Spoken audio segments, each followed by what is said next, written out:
Hello everyone! Welcome to Lesson 37, Grammar Explanation. Before proceeding to this video, make sure to watch the Lesson 37 vocabulary video so that you will understand the words that we will use for today's lesson. So, let's get started. 全然さん、どうしたんですか？家からここまで歩いてきたんです。無事に早く来るように言われましたから、急いできました。自転車は持ってないんですか？持っていますが、昨日、弟に壊されたんです。それは大変ですね。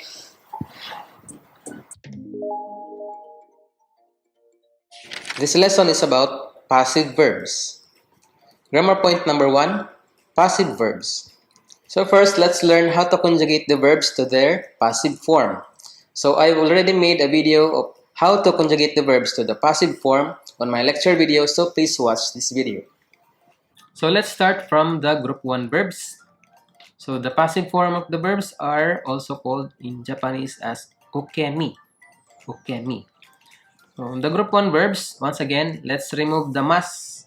And the last characters are E sound characters, like the verb iimasu. Remove mas, ii. Now to form the passive form of the verbs, change the E sound characters of the group 1 verb, change them to the A sound characters. So first, the verb iimasu, the I will become wa. So iwa. From ii, it will become iwa plus remas. Iwa remas. Next, kakimasu, kaki, from ki, it will become ka.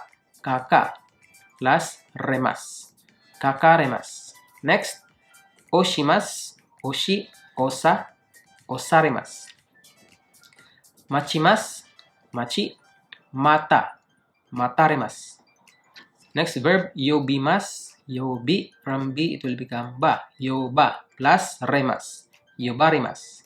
Next, fumimasu, fumi, fuma, fumaremasu. Torimasu, tori, tora, toraremasu. For the group 2 verbs, just remove the mas of the verbs and add raremas. So for example, the verb homemasu. Homemasu.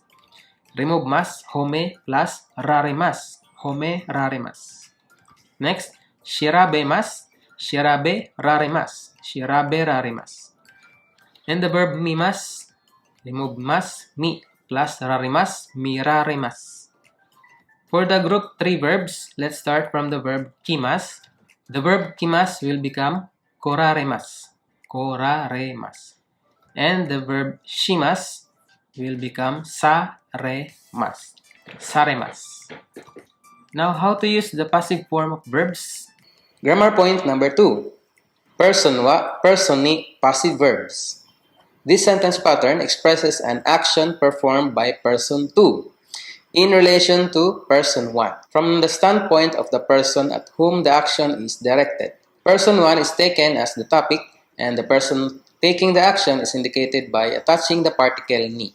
So the action of the person 2, particle ni, is directed to the person 1. The person 1 is the one who is affected by the action of person 2, and person 1 is our topic of the sentence. So let's read example number 1. Sensei ga watashi o homemashita. Sensei ga watashi o homemashita. So this is a direct sentence that sensei watashi o homemashita praised me. So this is focusing on sensei, the teacher. You are focusing on the actions of teacher that he praised you. But on the second line, watashi wa sensei ni homeraremashita. Watashi is taken as the topic, so this is focusing on the topic watashi, I. Then, sensei ni homeraremashita. This is expressing or showing the actions of sensei towards you, and you are the topic of the sentence. That you are praised by sensei, sensei ni. And example number 2, haha ga watashi ni kaimono o tanomimashita. So, haha ga, focusing on your mother. Haha ga watashi ni kaimono o tanomimashita. This is a direct sentence. My mother asked me to go shopping. Now, to express the actions of your mother and you as the topic, you will use the passive form of verbs. So, let's say, watashi wa. And the passive verb in this sentence is tanomarimashita. From the verb tanomimasu, tanomarimashita. Watashi wa tanomarimashita. I was asked. Then, haha ni kaimono o tanomarimashita. I was asked by my mother. I was asked to go shopping by my mother. The agent may also be something that moves other than a person. So let's say, example number 3, watashi wa inu ni kamaremashita. So watashi is taken as the topic and the passive verb is kamaremashita. I was bitten. This is from the verb kamimasu, to bite. Watashi wa kamaremashita. I was bitten. Inu ni, by a dog. Grammar point number 3. Person 1 wa, person 2 ni, noun o passive verb. This expresses person 2 performing an action on a possession of or other thing associated with person 1, where in most cases, person 1 regards that action as an inconvenience or annoyance. So let's read example number 4. Ototo ga watashi no pasokon o kowashimashita. So you are talking about your younger brother. My younger brother broke my PC. And for the passive verb, watashi wa ototo ni pasokon o kowasaremashita. So when using passive verbs, you can also express your inconvenience or annoyance by the action of the person 2. Ototo ni, by my younger brother.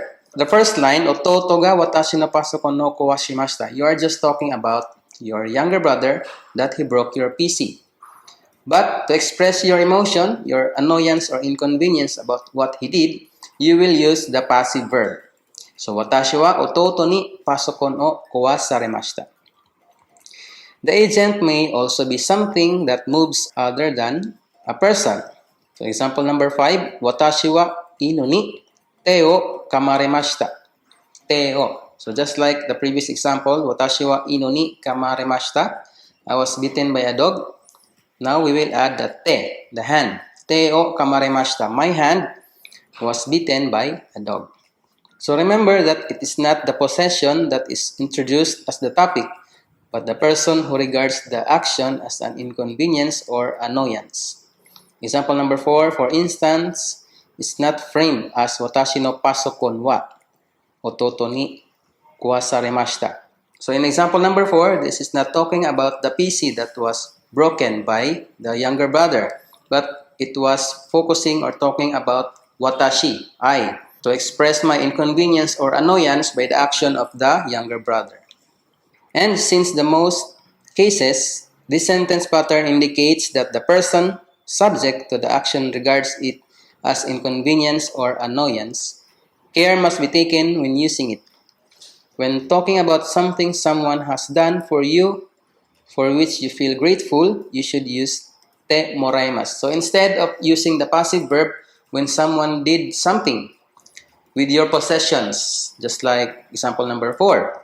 But when that person has done something for you which you feel grateful, you cannot use the passive verb. Instead, you will use the verb te moraimasu. So just like example number 6, you cannot use this passive sentence. Watashi wa tomodachi ni jitensha o shuri saremashita. So this is a passive verb, shuri saremashita, from the verb shuri shimasu, to repair. So your friend repaired your bike, so you will feel grateful. You are not annoyed. So you cannot use the passive verb. Instead, you will say it like this. Watashi wa tomodachi ni jitensha o shuri shite moremashita. If you remember the verb te moremashita, this is expressing something or receiving an action or a favor from someone. So your friend done something for you as a favor, so you will use the verb te moremashita. Grammar point number 4, tangible or intangible things. Particle ga or particle wa, passive verb. A passive verb can be used when it is not necessary to mention who is carrying out the action involved. A passive verb can be used when it is not necessary to mention who is carrying out the action involved, and the subject or topic can be either tangible or intangible. So example number 7, Osaka de tenrankai ga hirakaremashita. So this is from the verb hirakimasu, to open or to conduct something. So Osaka de, in Osaka, tenrankai ga hirakaremashita. You can also use the passive verb. So an exhibition was held in Osaka. Example number 8, denwa wa 19世紀に発明されました。電話は19世紀に発明されました。The telephone was invented in the 19th century. So the topic here is 電話. And the passive verb is 発明されました. Was invented. So once again, this is not necessary to mention who is carrying out the action. Example number 9. この本は世界中で読まれています。So この本は this book 読まれています is being read. 世界中で all over the world. So just remember, if you're talking about something that it was made, it was held, it was being used without mentioning who is carrying out the action. So you can use the passive verb. Grammar point number 5. Noun kara tsukuraremasu or noun de tsukuraremasu. Kara is used when saying what something is made from, and de is used when saying what something is made of. So let's read example number 10. Biro wa mugi kara tsukuraremasu. So talking about beer, biro wa, beer is tsukuraremasu, made, and mugi kara from barley. So biro wa mugi kara tsukuraremasu. We will use the kara because we are talking about the beer that is made from mugi.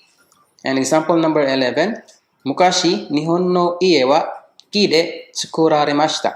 In this sentence, we are using the particle de instead of kara because the ie or the houses are made with wood, using wood. Unlike the example number 10, beer is made from barley. But example number 11, Japanese houses in the past are made of wood, using wood. Grammar point number 6. So let's take again the previous example. Biru wa mugi kara tsukuraremasu. Beer is made from barley. Then, kore ga genryo no mugi desu.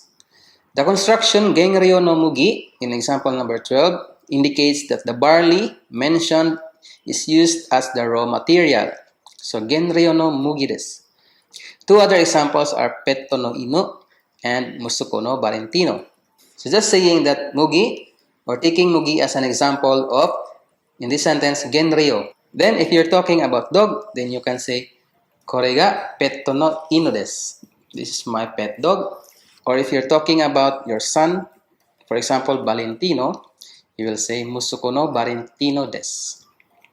Grammar point number 7, kono sono ano position. Kono sono ano position, when a demonstrative such as kono sono ano is attached to a noun indicating position, such as ue, shita, naka, tonari, or chikaku, it indicates where the speaker or listener is in relation to what the positional noun indicates.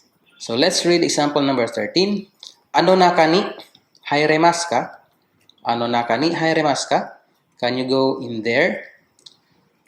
The ano naka in example 13 means ano tatemono no naka. So ano naka, ano means over there or that over there, then naka is inside. So you can also use the positions such as ue, above, shita, under, naka, inside, tonari, beside, or chikaku, near. So depending where the speaker or the listener is, you can use kono, sono, and ano. So that's all for this lesson, guys. Make sure to visit manabutextbook.com for you to access our free exercises and example sentences about today's lesson. We've also included lecture videos to make it easier for you to understand the contents of our online textbook. 皆さん、今日のレッスンはいかがでしたか? I hope you learned a lot in today's lesson. If you have questions, you can leave a comment below, and Also, you can follow me on my Instagram account. Please subscribe to our channel and hit that notification bell so you won't miss our future lessons. Dewa, mata ne. Bye-bye.